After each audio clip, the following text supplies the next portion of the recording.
Hello guys, আসসালামু আলাইকুম। আশা করি আপনারা ভালো আছেন। আজকে আমি একটা ডিম দিয়ে কিভাবে মজাদার বাচ্চাদের পছন্দের নাস্তা বানাতে হয় তা দেখাবো আপনাদেরকে।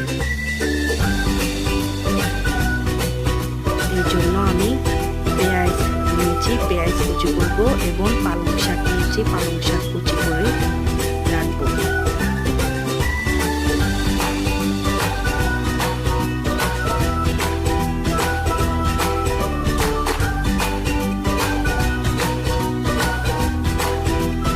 তারপর কুচি করা হয়ে গেছে, এগুলোকে আমি এখন মাখবো।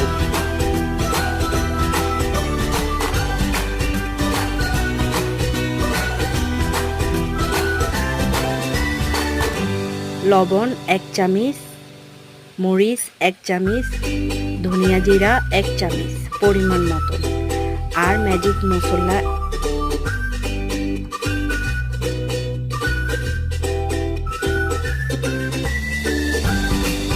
তারপর সবগুলোকে একসাথে মাখবো। আমি ডিমটা ভেঙে নিয়েছি, এবার ডিমটা সহ সবগুলো একসাথে মেখে নেব ভালো করে। মাখা শেষ হয়ে গেলে এখন আটাটা মাখবো। আটার মধ্যে একটু লবণ দিয়ে নিচ্ছি, এভাবে 4টা খামির করবো। আটাটাকে ভালো করে মথে নিলাম। এবার আমি আটাটাকে বেলবো রুটির শেপ করে, রুটির থেকে একটু বড় হবে। তারপর আমি মাখানো এই জিনিসগুলো দিয়ে দিলাম।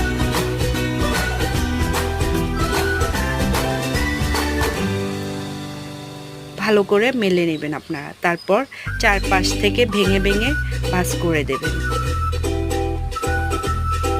তারপর ভালো করে চেপে দিবেন। চুলায় তেল গরম করে তারপর আস্তে করে এটা ছেড়ে দিয়েছি। ডুবো তেলে ছেড়ে দিতে হবে, তাহলে জিনিসটা ভালো করে ফুলবে।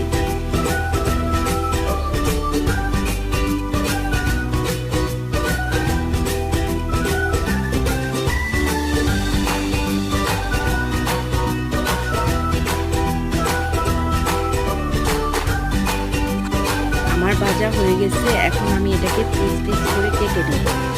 গরম থাকা অবস্থায় এটাকে কেটে নেব, তাহলে সুন্দরভাবে কাটানো যাবে।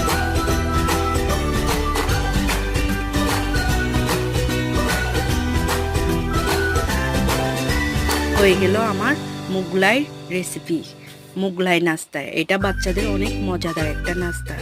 তো ধন্যবাদ, আসসালামু আলাইকুম। ভালো থাকবেন আপনারা সবাই।